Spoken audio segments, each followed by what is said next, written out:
Okay, everyone, we've hit the middle of the week, and this time last week we were building ahead to the Champions League opener. This week, sadly, there is no match to discuss, but that won't stop me and John from chatting for the next wee while. Times are good, John. Celtic are magic. Well, the first team are anyway.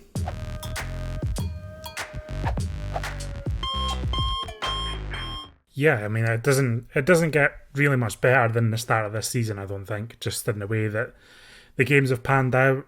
Obviously, I've won every single match. We've only conceded a few goals and scoring lots of goals in the other direction. So it's a real thrill to watch in all respects, and obviously none more so than last Wednesday night against Slovan. Do you want to start with that? I'm well aware that people, I don't know, would people be fed up at this stage? Can you be fed up of talking about Celtic winning a Champions League game 5-1? I don't think you can, and it was blistering. And the players approached it in a way that you've been wanting Celtic to approach a European game for years. And I know there was a bit of stuff about, the quality of Slovan and how good are they, and they're not as good as other teams in the competition. It doesn't really wash with me a lot of the time, because you think about some of the teams that we've been beaten or struggled against in Europe, not just in the Champions League but in other competitions, and Celtic have often or sometimes turned up against those kind of teams looking a bit timid or a bit, maybe they're a bit overawed with the occasion rather than the opposition. And I just thought we were just so hungry and so ready to, relish the occasion, relish the atmosphere, the expectation.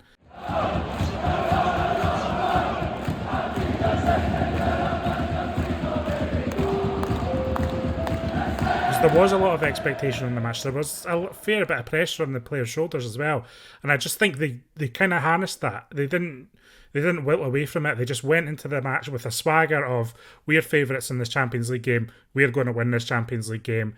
And Slovan were punished, and their players, you saw it in the lineup when they were lining up, just looked kind of a little bit lost, rabbit in headlights type stuff. And I know in our preview we're kind of saying they're probably not going to be like that because they've come through 4 tough qualifying rounds, but I just think they were totally whacked in the face with the entire Celtic Park experience, from the crowd to the occasions to all the media attention to the players and then when the game starts, I think they're just like feeling so much adrenaline. So when Celtic attack them and they're so intense with their pressing and aggression, I just think they were overwhelmed, frankly, and I think that the players deserve massive credit for managing to exploit that. Yeah, I mean, I think the point you made right at the start, this is what we've wanted to see Celtic do to these teams for years, and it's never happened up until this point. You could name all of the teams that we've gone out to Champions League qualifying to, you could name the Europa League teams that we've gone out to, the Conference League team that we've gone out to, all similar level to Slovan Bratislava. The thing that got me is we won the game 5-1 and we're all absolutely buzzing. And yes, everyone, you can have a look at the Champions League table one more time because that never gets tiring. But I don't think I came away from that stunned or shocked by how good Celtic were, because I feel like right from the start of this season, even including pre-season, John, we've been witnessing a really good Celtic team that's grown. And I don't know if some people, not Celtic fans, but I don't know if some other people from other teams aren't quite aware yet of how good this Celtic team is. But I genuinely think we're going to get some big results between now and the end of the Champions League campaign. I do too. And it's one of those things where you don't want to get too excited about pre-season because it's pre-season. Then it's like, well, you don't want to get too excited about the first few games of the season. That's what I mean. We're not playing. So when do we get excited? At what point? Yeah, I know. We can't get too excited about the Rangers game because Rangers are rubbers just now. And now people are saying, we can't get too excited about this because Slovan Bratislava are not as good as other teams. I think you can get excited, because if you're not excited at this point of a season, and it might be naive optimism, but that's part of the joy of being a fan, a Celtic fan, or any football, any sports fan. This period where your team's looking smashing and there's lots of exciting games coming up, this is the time to be excited. There's no other time to be more excited than right now. So Celtic fans should be dreaming and thinking, you know what, I quite fancy this game in Germany next week. I quite fancy this, and this. Why not? Let's back the players. Let's see what the players can do. And if they fall short, they fall short. But I think they've earned the optimism and the buzz around them just now. I think they've really earned it, and that's what's the most pleasing, I think. And I think when the team are confident and the support are confident, Celtic are a very hard team to play.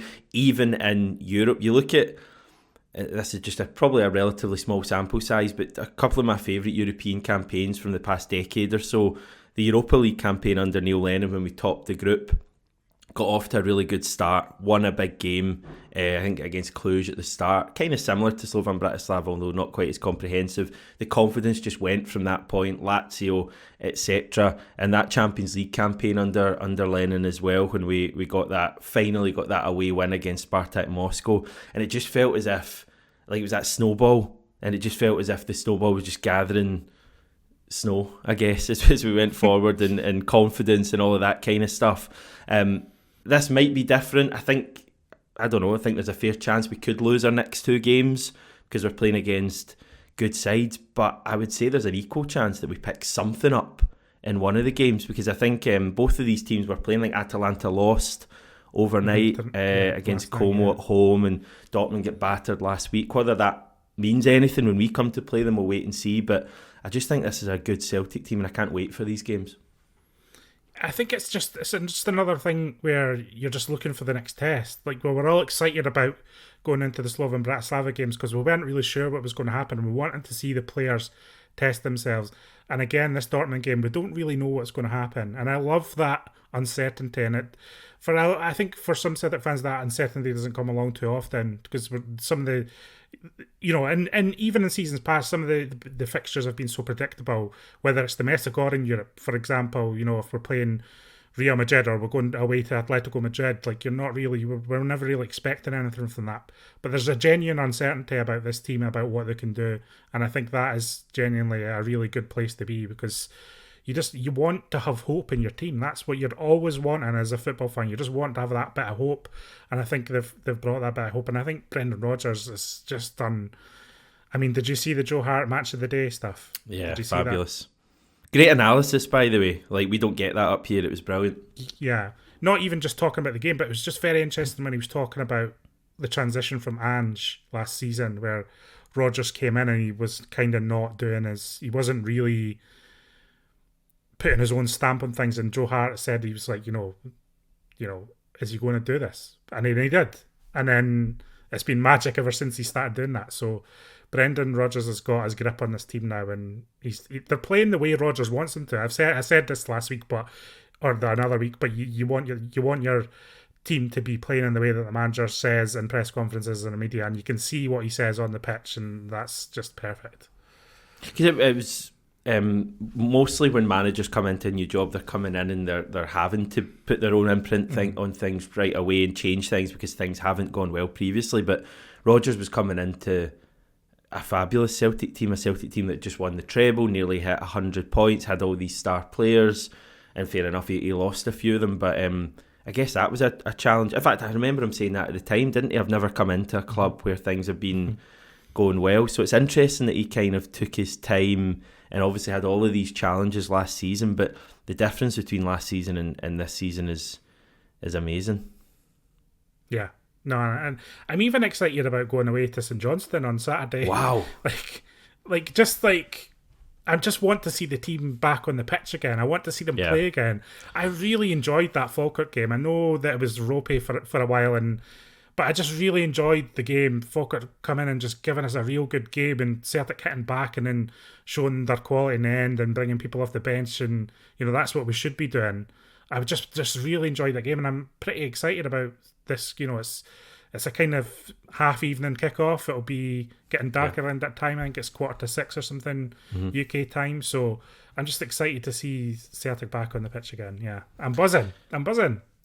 Fabulous! Wow, great stuff. What about Falkirk game? What was your main? You don't need to go into. We know that Celtic weren't great, and the subs came on and won the game. Was there anything else you really took away from that fixture, be it an individual player or anything else?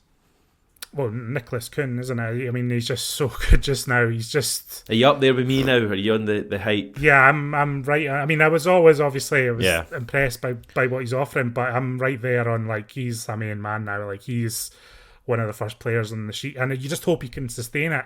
That's always the little, the little worry you have in your back of your mind when you've got a winger or a hot winger. Can they sustain it? Can they provide that consistency over a period of weeks and months. Doesn't feel like he's going through like an amazing period though that could end. No, to me, it feels like no. this is Nicholas Kuhn now. But he may have some bad games. Yeah, when we're talking about Falkirk and kind of talking about, you know, some of the more difficult performers on the day, I mean, if there's an advert for, like, say, an Alex Valle or something, you obviously didn't have that good a game on Sunday. But if there's an advert for giving a player time and giving them, you know, space to grow into the role at Celtic, I think Nicholas Kuhn is the shining beacon of that for any new player who's coming in and initially struggling in a Celtic shirt, because obviously Kuhn had those problems in the first, you know, the second half of last season. You know, had a really good pre-season and is now firing. So sometimes players just need that bit of time just to come into the team and really settle in. And I mean, it was good to see something. You know, I think we're going to have to. The only thing I'm a little bit concerned about with Celtic is just like what's going on with Carter-Vickers, what's going on with Johnstone, like what is their status? Is that's something we have to worry about going forward? You know, the thought of Carter-Vickers not being fit for the Dortmund game for next week, for example, is a concern. So we're obviously just waiting to hear what the story is on that from the manager later in the week. That's my only little concern about Celtic at the moment. So it seems like we might get Trusty and Scales possibly as a partnership against St Johnstone, and then we'll see for Dortmund. I think the chat is Alistair Johnson should be back for the St Johnstone game, but I agree it's a bit of a strange one. We haven't really heard a great deal about it. Johnson's issue is a back issue, and I think previously it'd been a hamstring issue, so I don't know if that's a case of him having played so much football recently or if he's just going through a wee period of picking up knocks. And Roger said that kind of both of them had been having injections or something to kind of reduce the inflammation or pain in the last few games. So you never like to hear that, especially because we're just right at the start of a busy period, really, and you want your players to be fit and really, really, you know, available. But I guess it's just something we're going to have to wait and see. What did you make of Trusty on Sunday? Yeah, it's just going to be one of those ones where he just needs a bit of time. I think he just needs to. You know, that was I felt like that. Obviously, that side of the defence was obviously the weak area of the pitch on Sunday, but I don't think that's probably too much to surprise. And I mean, Rodgers himself, he was really quick to try and protect the players. He came out straight after the game and basically, before anyone even asked him about the performance, basically said, "No, look, I made too many changes today," and you know that's a detriment to the team. So. But, you know, it's hard to judge, isn't it? I think it's hard to judge. I think we'll see more once he's had another week of training with the team. Now he's had his first taste of football. We'll see against St Johnstone and then arguably, you know, we'll see against Dortmund. But I don't have massive concerns about him. I think he looks pretty athletic. I think he'll probably be pretty good on the ball. It's just we need to see him in really testing defensive situations to see, you know, what his real worth is going to be. If we take a look at our final three fixtures before, another international break. Can't believe we're coming up to another one, but I guess we've got three games before then. Quite a taxing 8 days or so, you would say, travel-wise. 3 away games, St Johnstone away, Borussia Dortmund away, and then Ross County away. I think we're going to see certain players being used for certain matches, a bit of rotation. You're obviously not going to see anything close to 8 changes. That's not going to happen again. But we might see Adam Ida playing, possibly. I'm putting out there, I think Ida might start the 2 domestic matches and Kyogo might start for his pace in Dortmund. And obviously Paulo Bernardo's going to be in and out, and Engels potentially will be in and out, and, you know, all of that kind of stuff. So we're going to have to use these players. Yeah, the midfield's going to be interesting for Dortmund, isn't it? I think, you know, what 3 is he going to go with? Because I think there's a because I want Hatate in the team. I like Hatate. I know he didn't have the best of game again on Sunday, but I really like him. But if you're looking at the Dortmund game, you're thinking that might be a one for Bernardo and Engels and McGregor in the same team. What's the thinking? A bit more ball winning, or just their athleticism and energy? I think Hatate is really good on the ball, but I just think defensively he's just lacking a little bit. And I think Bernardo will get up and down the pitch more and will be more aggressive in the press and more combative in duels and challenges and tackles. And arguably that's maybe what we need against Dortmund. But Rodgers might be thinking we'll go there and Hatate can pick them apart on the counter attack, for example, and Engels does enough work with McGregor to cover that, because they put in a hell of a shift on against Slovan Bratislava. So Rodgers may be thinking they'll do enough, but that will be an interesting one to watch.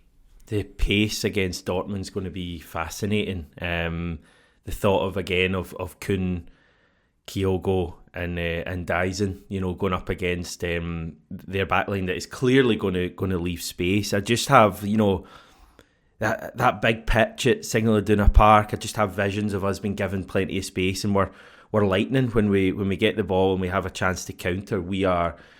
There can't be many quicker teams in Europe than us at the moment in terms of getting from middle to front when we're counter-attacking. Real Madrid, quite possibly, but in terms of the pace we have, it's such a weapon, and we saw that in the pre-season games. We saw that at times against Rangers, like for that disallowed goal. So I'm so excited about that in Dortmund. I guess the big question in Dortmund is, how can the defence hold out against their quality? Do you not think we're sustaining it more as well? Like, it feels like, under Ange, but we're obviously very chaotic, very, a lot of effort, a lot of hard work, but we always seem to fizzle out a little bit in like the 60th minute, 70th minute. I feel like this team are maybe picking their moments a little bit more wisely. I think they're a little bit more compact defensively, and I think that's just allowing them to sustain that energy across an entire 90 minutes. Now, the big test of that is going to be in Dortmund, so we're going to have to see. But I just got a feeling like if they can sustain that over a whole match, then it's very interesting. It becomes very interesting. And I do think we just got the depth to bring players off the bench now that, we didn't a year ago, frankly. And I think that's a big difference too. I mean, that's what won the game on Sunday.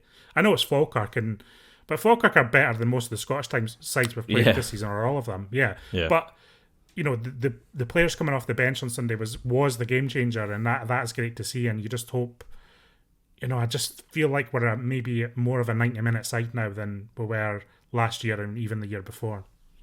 I think, as you say, I do agree with that, but I'm wary to say too much ahead of the big test. Because, I mean, if you talk about the tests we've had so far, fine. Some of them, as we say, you can't take anything away from Celtic, but Dortmund is clearly a big step up. Champions League runners-up last season.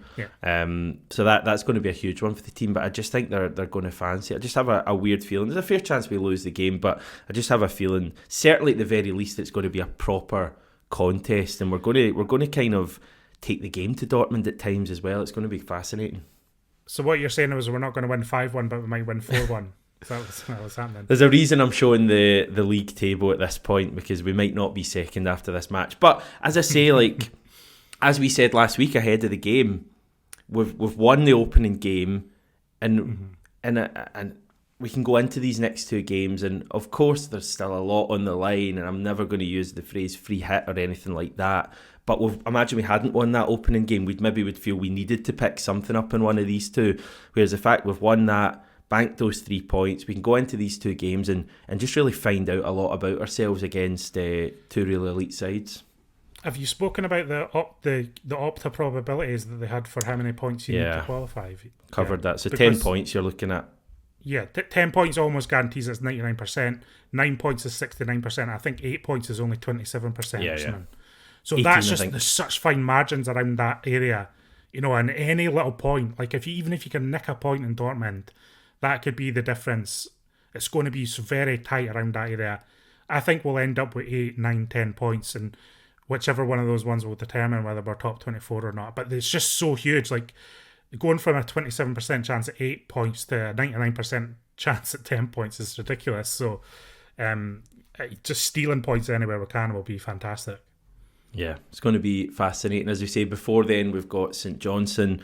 I just want to chat about a big night tomorrow night, John, for Celtic FC Women, because they're playing Vorskla Poltava, Ukrainian champions. This is the second leg of the final qualifying round of the UEFA Women's Champions League. Now, both legs have been played in Airdrie due to the ongoing war in Ukraine. Celtic won the first leg 1-0. I don't know if that was the away leg or the home leg. I don't know if it matters now. There's no away goals. It was the away one. It was technically the away leg, yeah. A great away win for Celtic then. It would be amazing to see the team into the group stage, and it is a group stage of the competition, because they've all your big female stars, and there's so many of them now, playing this tournament, and seeing Celtic up against them, and obviously the biggest teams in Europe would be amazing. So I don't know if people quite realise this is happening tomorrow, but it's a huge, huge night, possibly one of the biggest in the women's team's history. Oh, no, it undoubtedly is. I mean, this obviously they were really desperate to win that league. They'd been trying so hard to win for years, but this has really been the end game, I feel like, for the women's team in terms of getting into this group stage. It's the elite stage. There's no messing about, and the draw they got for the second round was actually pretty favourable compared to some of the teams they could have got. They could have ended up with Slavia Prague or Roma or a team like that, and kind of struggled in this round, but they got First Club. And to be fair, it was a competitive game on Sunday, but Celtic controlled it. I would suggest, there was a couple of hairy moments, and they had to get bailed out a couple of good saves. There was a glaring, really bad miss at the back post that the Ukrainians should have stuck away, but I felt Celtic were pretty much in control of the match, for the majority of it, and probably could have ended up winning 2-3-1 or something. That probably would have been a fairer result. They've got this goal advantage. They get into this group stage. With it comes, a bit more funding in terms of cash. I think they end up with something like €400,000 just for qualifying, which would be a big influx of cash for the women's team. And then they get, performance bonuses and that on top of that can be then, reinvested back into the women's team. And I think it just all starts to become a bit more self-sustainable and a bit more exciting, a bit more of an exciting project moving forward. Obviously, there's a kind of three-way race in the top flight, bordering on four at times, if another team gets an act together. But it's three-way in the Scottish League, and I think just really testing themselves in Europe. It's the same as the men's team. Like, they really want to test themselves at this level. It brings a whole lot of excitement. It brings a new buzz to the project and to the team, and I just really hope they can finish the job. I think they're going to finish the job based on what I witnessed on Sunday. I think the Ukrainian team are decent and will be competitive, and it's by no means is totally done. But I do think Celtic can finish the job based on what I've seen, and I think that would be a fantastic step forward. And they could end up with some massive teams in this group stage, big matches that are like stuff that those players and this team have never experienced before, and that would be an exciting step forward. And quite possibly some games, at least one at Celtic Park, I would think, if they got through. And as we say, the biggest club sides in women's football, your likes of Barcelona, who's the one? Lyon in France, I think, are the big one. It would be fascinating and to see. English teams, yeah. But it's just good because the under-19s team did so well last week in their youth league match as well. It'd be fantastic to have the youths, the men's team and the women's team all achieving in a group stage of European football all at the same time. I think that would just be so good for fans and for the club. And it would, the club, I think, would be really proud and be really crowing about that if that ends up being the case. Yes, the game, as I say, tomorrow night, Airdrie, whatever their stadium is called now. I think it's named after... It's called... do you know what it's called? It's named the after John McGinley Stadium. It's the Albert Bartlett Stadium these days, Hamish. Who's Albert Bartlett again? I know the name. The potato guy. The potatoes in the shop. Of course. Yeah. That's had so many names, that stadium, hasn't it? It was the Penny Cars and the Excelsior and all of that stuff. Tickets will be available for that if you're feeling you need a bit of Celtic midweek action. There was some quotes from their weekend scorer as well, Murphy Agnew, who chose football over environmental engineering after going to Harvard, of all places. Yes. So she's saying that decision will be worthwhile if Celtic make it through to the groups. Anything goal, else? By the way. Sorry. Great goal, by the way. No, it was a great goal. She turned very nicely on the ball, kind of broke her. She turned on the ball and she fired it in the bottom right-hand corner. Lovely goal. After 5 minutes, and then, Celtic had to push and then hold on towards the end, but a good performance. I'm excited to see it again. Great stuff. Anything else on your mind? No, that's everything. Don't have anything bad to say about Celtic at the moment. We've not even touched on another crazy set of financial results. Celtic just firing on all cylinders on and off the pitch at the moment, and long may it continue. Hopefully we're this happy this time next week after the Dortmund game. Yeah, I know. It's going to be great. Big game on Saturday. We'll continue the build up to tomorrow's video. I think Stevie will be on, not tomorrow, but probably on Friday's video. So, keep supporting the channel, keep watching. It's much appreciated, and we'll chat to you all soon.